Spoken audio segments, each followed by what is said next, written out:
right, guys, this is the On the Mic podcast, episode 100. As you can see, for the first time, really in a very long time, we've done a couple of them over on BJ Penn, but for myself, we are doing a video version of this podcast, and he probably is not going to believe this. He's also probably pissed I haven't hit him up since March, or happy, we don't know.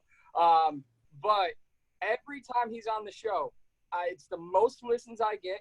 And I have people from all over going, hey, I loved your conversation with Dean Thomas. So I can't say American top team coach, but I can call him a UFC veteran, one hell of a coach, and my good friend on episode 100. There was no one else I wanted to have on than Dean Thomas. Sir, how are you?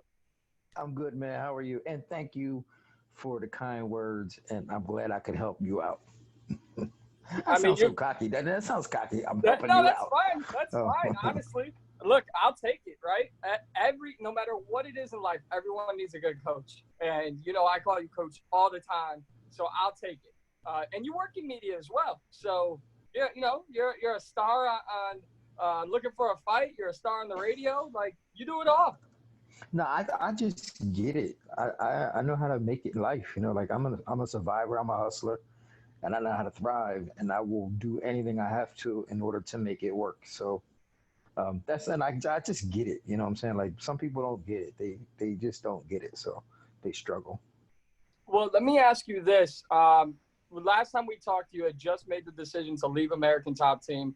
We'll get into what you're doing over the next couple weeks. But what has, especially during, I think we talked third or fourth week in March. So we were just getting in this quarantine. But how has this adjustment life been for you? What have you been doing?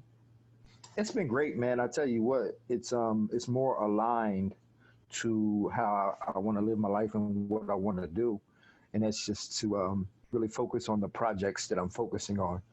I'm in the process now of securing a little spot to where I can actually work with the fighters that I want to work with on a full-time basis, and just do that. And that's, it's for me, it's just about the quality of the work that I'm putting out and the artistry of the work that I'm putting out. And I'm getting to it. And I feel more aligned and more in tune with myself because of it. It's more my truth. And I'm enjoying the process now. And I'm just loving life a lot more than before, where I was kind of going through the motions and just doing the same stuff. And I didn't feel like I was growing, and in life you have to keep growing if you want to have happiness. You have to grow and evolve and change, and I didn't feel like I was doing that, and now I feel like I do. I'll always look back at our conversation right before UFC 245, where you kind of outlined to me what you wanted to do in 2020. And it sounds like you've done that. Now, you said you're working on a place to train these fighters. Is that back in Florida, or where is that? Yeah, it's in Florida. So, like, my goal now is to just very hard to do anything because you just don't know what's going to happen. But that doesn't stop me from moving. I'm still going to make decisions, and I'm still going to try. I'm trying to secure a little spot now, just a small little place where I can work with the people I'm working with, and then sometime maybe next year.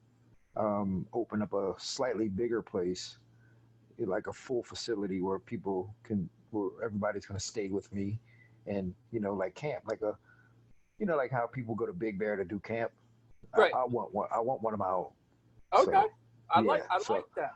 Yeah, I'm gonna have, like, I was actually thinking about going to like Atlanta or something, and buying like some property and just putting a facility out where full camps can come, coaches and everything. I want to work with everybody, not just have a team and fighters. I want to work with everybody.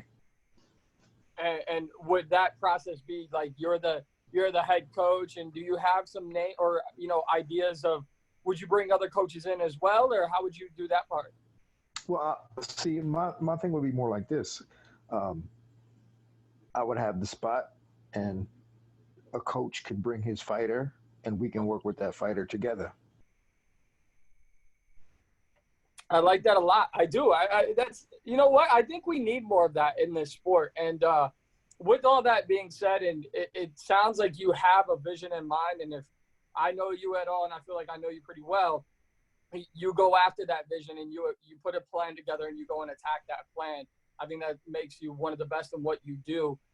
But how has it been for someone who is a coach who has his hand in so many different pots? And I'm not talking about weed, but just so many things that you do and jobs that you have when we're pretty much on this lockdown. I know you're in Florida, so it's a little different, but how have you been adjusting to everything that you're doing rather than just, focusing on your coaching? Like, how has this affected everything else you do? Well, I mean, it slowed down some of my stuff with entertainment. Like I can't perform improv anymore. We talked about doing online shows, and I'm not sure how I feel about that. But it slowed that down. But it just gives me an opportunity. So one thing that I've always done, even when I was competing, is that when you are deficient in one area, that should allow you some freedom to grow in other areas. So like I remember when I first tore my knee, I was in crutches. So I would work on my upper body stuff. When I broke my elbow, I was working on, you know, I had to work on my game to the opposite side. So I think of it the same way now. So like because I can't do a lot of improv now, I'm really focusing more on coaching. So I can put more time into that so that when I do get back to being able to do everything, the strengths that I'm developing now in these areas are just going to be so much stronger just because I'm dedicating so much time to it. But I still try to put a little bit of time into everything. It's all about prioritizing your time, even if it's 15 minutes a day. I try to put a little bit of time into everything that I'm doing. I may not be able to put 2 hours in or get the full benefits, but if I can just touch up on something for 15 minutes a day, focused without distraction, then I'm good. I like it. Now, it would be somewhat dumb of me to not look back and reflect on, where you just were. There's a lot of changes at American Top Team. From a coaching standpoint, you left, Phil DeRue left. And then the big one, Colby Covington announced, this week he is gone. Before I get to Colby, one thing, and Mike Brown's a hell of a coach. I think there's no debating that. But when a gym has all these changes like ATT is going through, where do you kind of forecast or see like they will come out of this? Do you think it makes their team tighter? Do you think we'll see a lot more faces from a fighting standpoint? How do you think they'll come out of some of the changes? The thing with ATT is it's so big that I don't even think it'll be affected that much. To be honest with you, me leaving won't affect because I'm going half the time anyway. you know, Yeah, Phil is going half the time anyway. Colby's never around anyway. So the thing is, the team is the team. It's going to function either way. You could just replace parts. I saw Bo Nickel training at Top Team. So Colby's gone, but guess what? Bo Nickel's there now. So, it's everything is a moving part. So I'm going, it's not going to really affect the team much. They're gonna do okay. They're gonna be fine. They're gonna get new good fighters to come in to manage. So the top team won't be affected too much, no matter who's there or who's not there. Obviously, there's some history with Tyron, and we'll talk about him here in a minute, and Colby, and you guys obviously all a part of ATT at one point or another. Did you see this when Colby kind of switched or flipped that switch and started doing his shtick, and he really became full on vocal about his Trump support and the suits and all that, he played that character role? Did you kind of predict or envision him leaving ATT? No, I didn't predict him. Well, kind of, yeah. So, I mean, that's kind of a weird question. Like, I didn't predict him being able to maintain that shtick for as long as he did. Like, I thought he'd run it for a little bit and then he would get back to being, normal, quiet Colby. But he really embodied that character. Even though it was a bad character, he embodied that character at some level, and he did as much as he could with it. He really maximized that potential of that character for even as bad as it was. But him leaving the team doesn't surprise me. I don't think he was that a major part of the team anyway. He came in and did his thing. He got what he wanted from the team, and that was essentially, he got great coaching from Conan Silvera. He got the partners that he needed. but he never really gave back to the team. He wasn't that guy who was coming in to help anybody else out. So he wasn't really a team player. He was just getting what he wanted from the team. But for him to leave and want to start his own thing doesn't. So for him to leave and start his own thing doesn't surprise me. I also think that he won't be worse off because of it, because he's always still going to just do his thing. He's still going to have partners to work with. He'll have to pay for him now, unlike before where a top team they were gifted to him. But Kobe will be fine. This he's not going nowhere. He'll still fight and still be okay. See, this is how I know we have good chemistry. I was just going to ask you. He's talked about a move to pro wrestling. Do you think he fights again? I know Masvidal said he doesn't think he fights again, but there's a lot of options in welterweight, and we're about to move into the welterweight division with you. But you think he fights again? It depends on the opponent. I can't foresee him taking on a young, hungry, scrappy dude like Jeff Neal or something like that. I can't envision him wanting to take that fight. It doesn't really do much for him, but I can see him wanting to fight an older fighter that's a little bit slower, that has a name that he can build off of and demand more money and hope to get more money, or to save a card for a main event or something like that. I can see him trying to do that, but I don't see him trying to work his way back up to a title shot by fighting, the killers of the division right now. Well, at the top of the division, and I kind of cheated because I know the answer to this, but you are in Vegas right now, and yeah, obviously it's safe to assume you're there for Tyron, correct? Yes, I am. So Tyron Woodley taking on Gilbert Burns, and I'm just curious if you've had any conversations with Tyron before this fight was accepted or when the negotiations started about this fight, because I think respectively to Tyron, it gives a lot of options with a fantastic win. For Gilbert, he has the opportunity to beat a name like Tyron and a guy with the legacy that Tyron has, and it catapults him in there, where Tyron can come in, do what most expect him to do, and then inject himself right back into this kind of mix in the welterweight division. What was that conversation like? The conversation has been brewing for a while, actually. We've been talking about it for a while. Because it was more on the lines of, how come he couldn't get an immediate title shot? Why is it that these other fighters lose? Joanna gets knocked out by Rose, immediately gets a title defense, another shot, a rematch.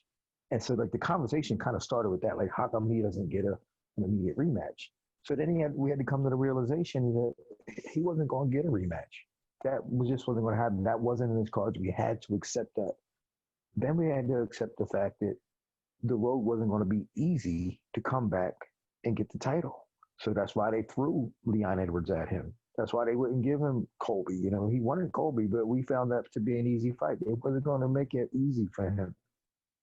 So when they kept on, the fight with Leon didn't happen because of COVID, and they started throwing in the name of Gilbert Burns. And we're like, they're not going to budge on this.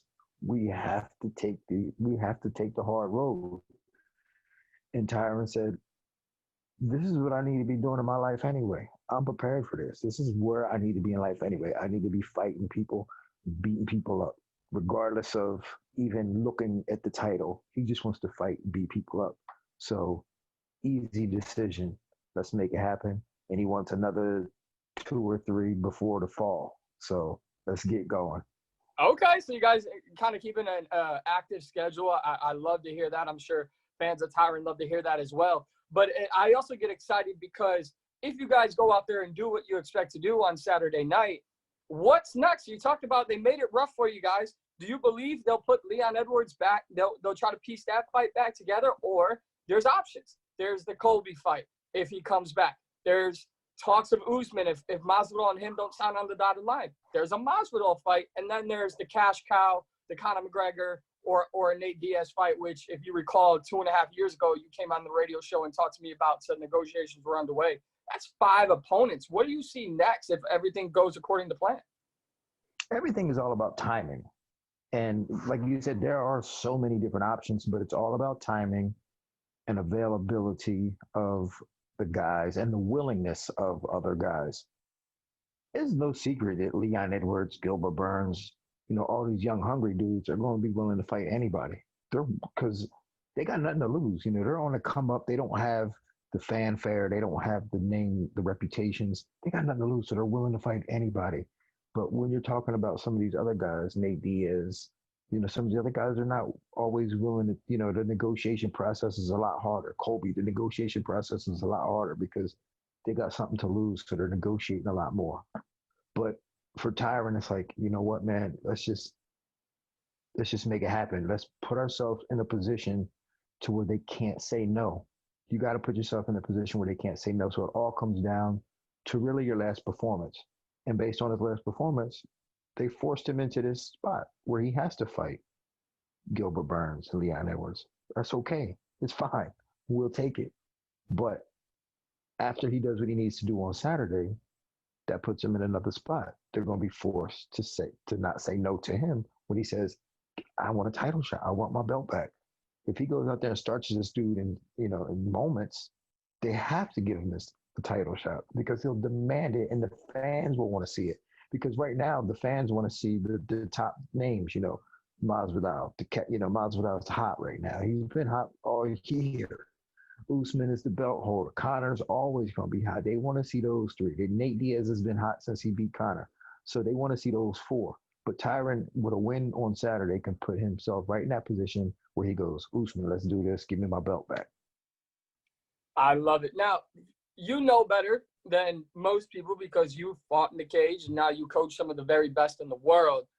Unfortunately, in this sports world, whether it's the NFL, NBA, MMA, whatever it may be, you're only good as your last performance. And obviously, Tyron's wasn't the way you guys had hoped for against Kamaru Usman. But then, the thing that pissed me off, and I wrote a story about it on Monday or Tuesday about the unique opportunity that lies ahead for Tyron. Look, you guys are sleeping on the fact that in his win against Darren Till, which I want to mention here in a moment, in his fights against Wonder Boy, Damian Maia, every single win, every single fight, we were talking about this may be one of the greatest welterweight champions of all time. And he was etching that legacy. He loses one fight to Kamaru Usman, and people just want to erase everything he's done. Just from your perspective, you can kind of talk on that, why that's such a bad thing to do. And do you think that's lit a fire under Tyron? It has lit. I'll start with that. It has lit a fire under him. It's motivated him to really come out and put his priorities back into order. And that's really what it came down to. Just priorities. It kind of caught up to him. Like his priorities weren't always in the right order. And sometimes he would, go back and forth, but now they're in the right order and it's time to prove it. But, we're in interesting times here, I think. And I think that, Tyron's in a unique position where he can show what he's made of and he can show what he's capable of doing again. And I think that it's good for him because he's motivated to do it now. And it's not always been easy to get him to be motivated and to peak at the right times. And it happened in his Kamaru Usman fight. It happened in his fight against Rory McDonald, where he just wasn't mentally and physically in sync. He's mentally and physically in sync now. I'm proud of him for what he's done. I'm proud to say I've been a part of this camp for the months going up and down of, fight here, getting canceled. So I'm proud of being a part of this camp and I'm proud of him for what he's done. And I'm proud of what's going to happen on Saturday because I have that feeling. I had that same feeling with the Darren Till fight. I have that feeling now. So I can't wait till Saturday. You're getting me more excited. Today's my Friday for work, so Friday and Saturday are my weekend. So I'm looking even more forward to it after talking to you. There's no denying the skills that Gilbert Burns has. But one of my favorite moments, and I've probably annoyed every friend and family member, especially the family I live with right now, because I keep showing them that video that Tyron posted on his Instagram with that Trevor Daniels song, and it shows that one of my favorite moments in UFC history is you giving Tyron his black belt. And then obviously the interview afterwards, he said what getting his black belt from you meant more than defending his title. And when you bring up Gilbert Burns, jiu-jitsu is a thing. Like everyone expects it. It could go to the ground. They were expecting that in the Damian Maia fight. Obviously, it stayed on the feet. So for you, as being the guy who gave Tyron his black belt, and that was an incredible submission victory over Darren Till, how did you guys prepare for that ground game? We just got to keep it simple. The thing is, the ground game is very sophisticated. It's an elaborate thing, man. Being good on the ground is not easy. And hats off to Gilbert Burns for being as good as he is. I mean, he's a great grappler. There's no denying that. I mean, I've known about him since before he started fighting MMA. I remember I remember watching him in the World Championships when he was just competing in the gi. So I know how good he is on the ground. But I also know that it's a lot more difficult to build. And I always use this analogy. It's a lot more difficult to build a house than it is to tear a house down. Meaning it's a lot more difficult to execute offense than it is to stop offense. So it's going to be harder for Gilbert to get his offensive jiu-jitsu going against a guy like Tyron, who just doesn't have to engage. You're not forced to engage and play and trade jiu-jitsu techniques. That's the thing. You don't have to trade jiu-jitsu techniques. So, you just keep it simple. That's the thing. You don't have to reinvent the wheel. You just keep it simple and just not allow him to get going. We know how good he is. We just can't let him get going. That's the thing is you let him get going, he's going to be great. If you don't let him get going, he's going to start making mistakes.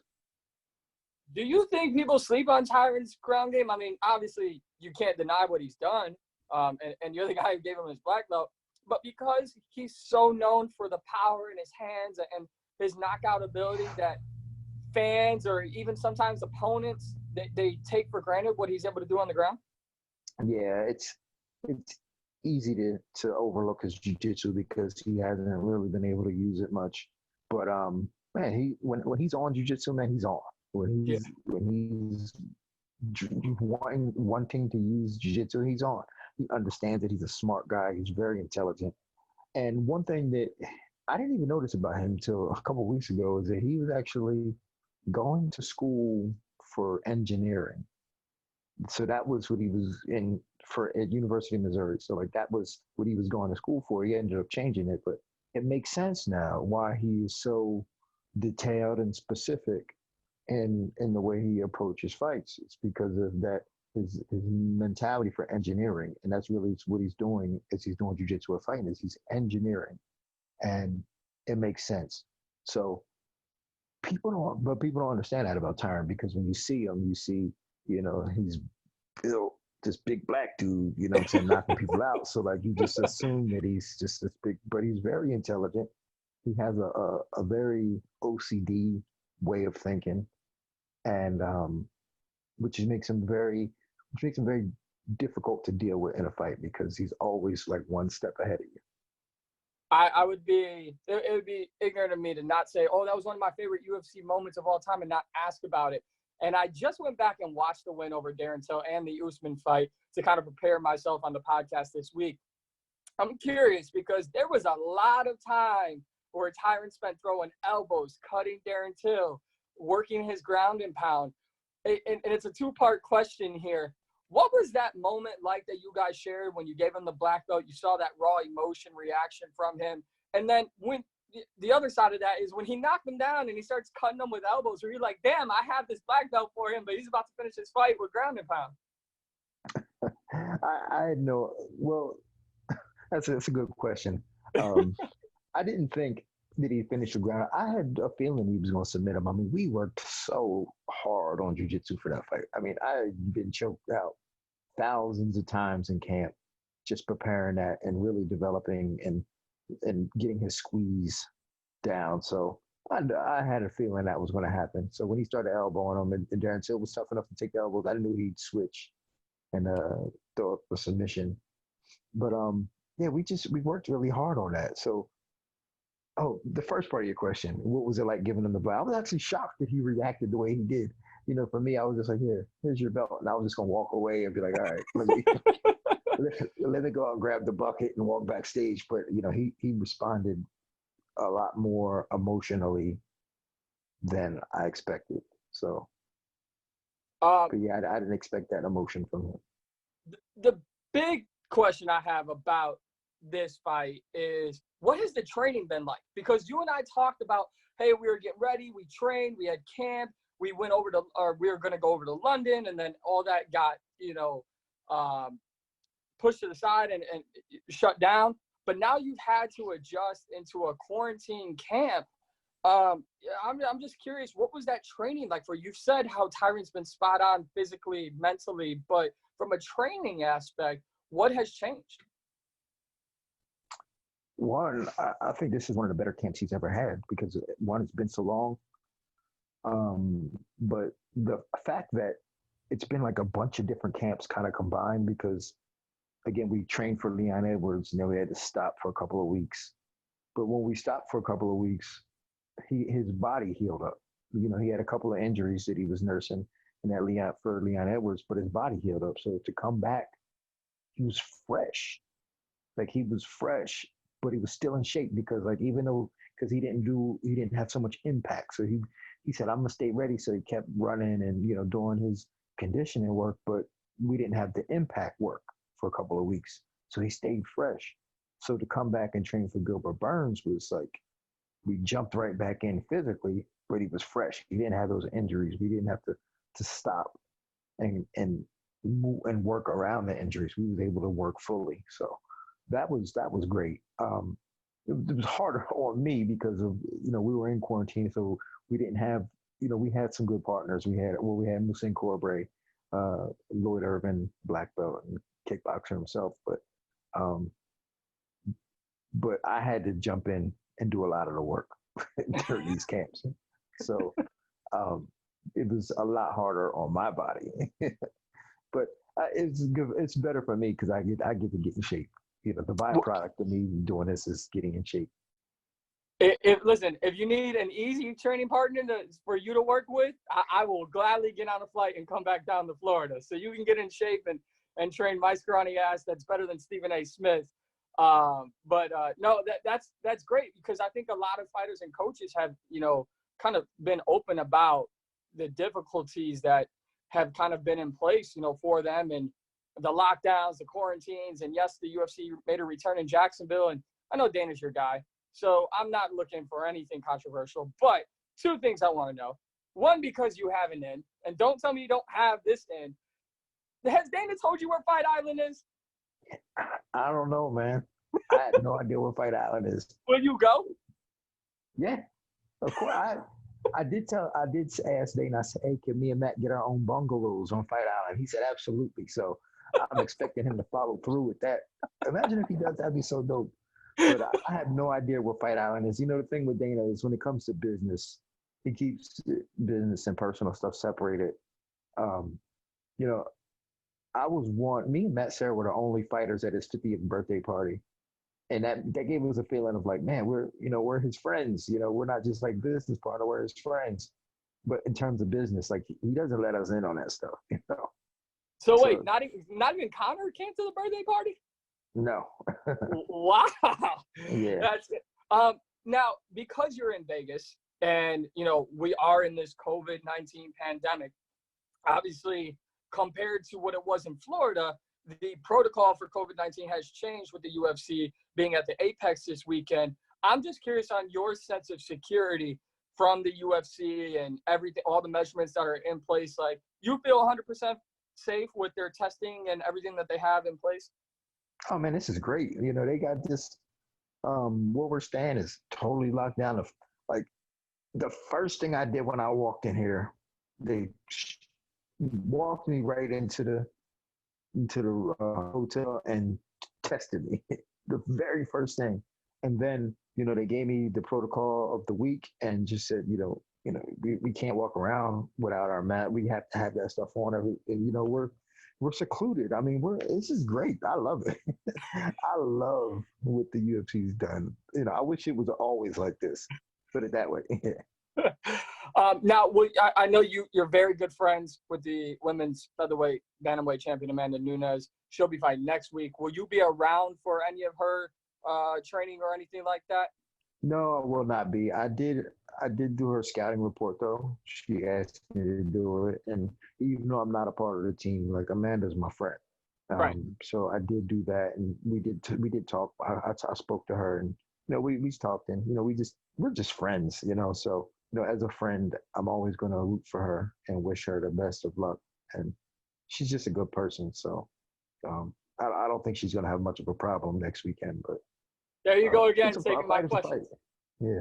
Oh, go ahead. Taking my Shoot. questions. No, it's totally fine. I mean, look, Felicia Spencer showed she was very tough in that fight against Chris Cyborg, who Amanda ran through. And I think, and this isn't me, but I think there's kind of a misconception of women's MMA, right? Because there's been so many names, Ronda being the most notable before Amanda, that you're just running through opponents and people are like, well, the fighters aren't at her caliber. They're this, they're that. And then Ronda loses. And then Holly has the belt. But then Holly loses. And then Misha loses to Amanda. I feel like everyone watches Amanda per se, and even Valentina Shevchenko to a point, because they're looking to see not how great is this fighter, but when do they get knocked off, because it's going to be the biggest upset ever. Do you agree with that? And how do you see Amanda continuing to keep this pace up in her legacy? Amanda's great. She's a great fighter, regardless of male or female. I mean, she's got great mechanics. She's a great athlete. She understands it. She gets it. She's a great fighter. But it's the fight game. I'll say this. I'm not giving Felicia Spencer much of a chance. But if there's anybody who I think will go in and not be afraid of Amanda and can surprise everybody, even herself, it's a girl like Felicia Spencer. I think when Misha Tate got hit by Amanda, she was like, oh my God, what am I getting myself into? Ronda was like, oh my God. She was just happy that she didn't fall. But Felicia Spencer, I think Felicia Spencer is like, I got nothing to lose. She's like, I got nothing to lose. So I'm going in just to win. I'm not, and you could see the way she fought Cyborg. She fought Cyborg the same way. I mean, she was like, I'm not supposed to win, so I got nothing to lose. I'm just gonna go out there and be, even I can be reckless and it's fine. Any damage that I do isn't expected, so I'm gonna do as much damage as I can. And she did. She hurt. I mean, she didn't really hurt Cyborg too much, but she cut her really bad early on, and she took all of her big shots. But that's also the reason why I don't think she's gonna do well in this fight. She just gets hit too easily, and Amanda hits too hard, and it is very precise. So. And I'm not giving Felicia Spencer much of a chance, but again, she's fearless, and when you got somebody who's fearless like that, it makes them dangerous. So she is dangerous, but I don't think she's dangerous, but not very threatening to Amanda. Well, earlier this year, it makes total Mm-hmm. sense. Earlier this year, you made some great viral videos on Stephen A. Smith. I got one funny one here. Then I want to talk about something very serious, not related to the fight game. I don't know if you heard, but Stephen A. apparently, I don't know if he learned from watching your videos or what it may be, but after UFC 249, he said that Justin Gaethje and Tony Ferguson didn't go to the ground because they were concerned about COVID. Now, as someone in the entertainment business, I can't even finish my question. Your thoughts on that? I don't know, man. That's weird to me. I think I thought I saw that meme, but I thought it was just a joke because I was thinking, no way, is this real? Did he really say that? He really said that. That's impossible. That's the most ridiculous thing I've ever heard. Like, the last thing on your mind in a fight is and I'm going to tell you from experience and from watching Justin Gaethje and hearing him talk and from my own experiences, the things running through your mind are, am I going to die? You know what I'm saying? From this fight, is this guy going to be the guy to hit me with a shot that kills me? You know what I'm saying? Those are the things running through your mind. Not, I hope I don't get COVID-19. You know what I'm saying? I hope I don't contact the coronavirus through this fight, so I'm going to keep it standing for that. No, that's not going through your mind. Trust me. These guys are on the lines of thinking, I'm prepared to die in here to win. That's what they're thinking. Not, I don't want to die from COVID-19, so I'm going to just try to block. No, that's the dumbest thing I've ever heard. Coach, you're someone who on social media, you don't shy away from anything. And, it would be it's no secret that when Tyron was the champion, he kind of brought up being a champion of color, a man of color. You also are. And the sickening video that made national news this weekend of the senseless killing, not just the video, but the senseless killing in Minneapolis. I'm just wondering, has that had any effect on you personally as an African-American man in the United States? And obviously it angers you, but just if you have any thoughts on the ugliness that is now happening and continues to happen in this country. We would just talk about, so last week before this incident happened, and I actually put a post up about this. We were leaving the gym, and this is before the incident. We were leaving the gym. It was me, Masin Bray, my son, and Tyron's son. And I said, if we get pulled over, don't say nothing. I had to tell him that. That may not seem like a big deal, but we live in a world where that's our reality. That's the reality that we live in.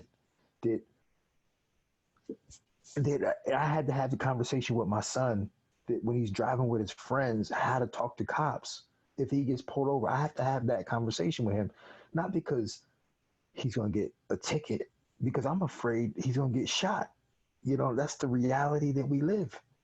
And most people don't get it. They just, I'm afraid of the cops too. Yeah, but not the way we're afraid of the cops.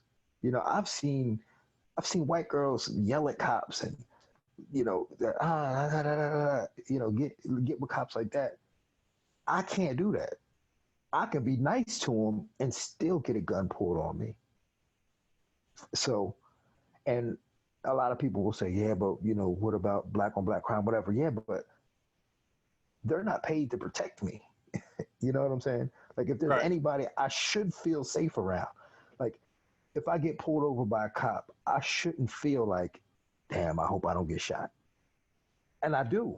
And not because I should feel like, I should be like, oh, here's a cop. So I wonder how I can help him. That's probably protect and serve. Like they're paid to protect and serve. So I don't know. It's the reality. It's the world we live in. It's not surprising to me. I know, like now that everybody's seen the video, a lot of white people I've seen come out and be like, wow, this is really bad. This is messed up. But this is something that I've lived with my entire life. Fearing the cops, always afraid of the cops, because I thought that they would stomp my head into the curb. I've always thought that. And I've never known anything different. So for now, everybody to be up in arms about it, welcome to our world. You literally stole it. I was just going to say, it's almost a welcome to your world, wake up call, reality check for the world. And I appreciate you being so candid about it. Let's end on a lighter note here. I mean, here we are. It's episode 100. We're doing video. I can't tell you how much I appreciate it. So what's next after Tyron? I mean, are you getting right on a flight back to Florida? Like what's on the agenda after this Saturday night when Tyron meets Gilbert Burns? Well, everybody knows me, man. I'm a workaholic. So as soon as this fight, I actually asked for a red-eye flight. I didn't get it, but I wanted a red-eye flight home right after the fight. But right after this fight, man, I get home Sunday. I'm going to meet Jillian Robertson on Sunday night. We're going to train Sunday night, Monday morning, and then we're going to train up until her fight. She's fighting Courtney Casey June 20th. So we're going to fight, or we're going to train all the way up until that fight. Greg Hardy, I'm supposed to meet with him next week. So me and Greg going to start training next week. So I got those two in camp. And that's essentially all I'm kind of working with right now. I love it. Well, what do you think Saturday night does for Tyron's career and legacy? Like we talked about everything going according to plan. You've talked about there's going to be no denying, his place in the division if he goes and does what, you guys expect him to do. But in a term or in a sense of, like I said earlier, you're only as good as your last performance. And he goes out and does what he needs to do. I guess the question is, how does he avoid people being like, it's Gilbert Burns? Like, how does he silence the noise on Saturday night? No, that can't happen. The only way that happens is if, he struggles and wins a, boring decision, or it's a struggle, or it's a split decision, something like that. If it's a struggle, then the critics can be like, oh, it was just Gilbert Burns, or he struggled with a guy like Gilbert Burns. Like, he doesn't deserve a title shot because he struggled with a guy like Gilbert Burns. But if he goes out there and starts as Gilbert Burns, it doesn't matter who it is. It doesn't matter. Always say that the old Tyron is back. I can't wait to see it. And Coach, I mean this sincerely. There is not many people, I had an idea of wanting to do a 9-10 guest episode for episode 100. But as I thought about it, I just wanted to talk to you because I listened to the feedback that I get from when you're on the podcast. So thank you for being episode 100. And, I've appreciated your friendship over the years. I promise I'll stop going months without contacting you. Make sure to contact you as friends should. I shouldn't wait until a milestone like this, but I'm happy you're safe. I'm happy you're healthy. I'm happy that you're free. If as happy as I was to meet you in person a few times, fly down to Florida, get welcomed into American Top Team, and they have great people still in that gym, I'm even more excited just for you as a friend, as a person, as a coach. I can't wait to see what you do. And plus, I've never been to Atlanta. So if you want to open up shop in Atlanta and you need a janitor, just let me know. I'll be there. Oh, that's perfect. I love it. Well, Coach, before, as always, I always, say, is there anything you have that you want to plug? It's probably pretty hard right now during these quarantine times, but is there anything you want people to know? And obviously I'll have them follow you on social media as well. Yeah, follow me on social media at Dean Thomas, Dean spelled D-I-N. Also visit Elite Ops Energy Strips if you want to get some instant energy. Strip, put on your tongue, instant energy. And then just check me out. I'm around. Ain't nobody looking for a fight. See me in the streets, holla at your boy. Don't go to the ground though, because COVID, Yeah, don't go to the ground, COVID. All right, Coach. Best of luck this weekend. Again, I do truly mean it. Thank you so much for being a big reason why this show got to episode 100. You've been on it plenty of times, and happy to have you on this milestone episode. And best of luck this weekend. Thanks, man. I appreciate you.